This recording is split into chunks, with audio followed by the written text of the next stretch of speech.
पहा विद्यार्थी मित्रांनो, कर्तरी प्रयोग, कर्मणी प्रयोग आणि भावी प्रयोग याच्यावरती हमखास एक प्रश्न विचारला जातो. आजच्या व्हिडिओमध्ये पाहतोय आपण कर्तरी प्रयोग. कर्तरी प्रयोग म्हणजे नेमकं काय?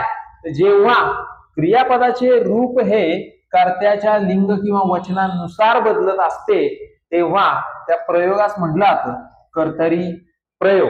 ठीक आहे. आता हा कर्तरी प्रयोग जर आपण पाहिलं तर कर्तरी प्रयोग लक्षात घ्या, कर्त्याच्या लिंग आणि वचनानुसार क्रियापदामध्ये काय होत असतो?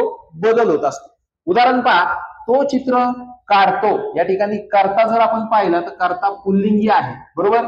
कर्ता जर आपण कर्त्याचं जर लिंग बदललं, जर कर्त्याचं जर स्त्रीलिंगी जर आपण केलं, कर्त्याचं जर आपण स्त्रीलिंगी जर केलं तर पहा, तो ऐवजी जर आपण ती घेतलं तर ती चित्र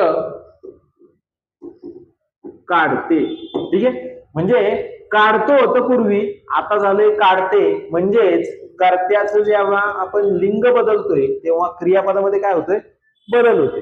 पुढे जर आपण वचन बदललं, तो होतं, तोच काय केलं? अनेक वचन केलं आपण, ते चित्र काढतात, बरोबर.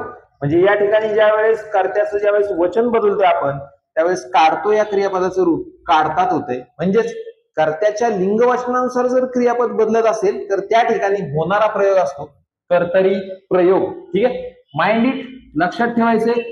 कर्ता प्रथम विभक्तीमध्येच असतो आणि कर्म आल्यास प्रथम किंवा द्वितीय विभक्तीत असते. ठीक आहे.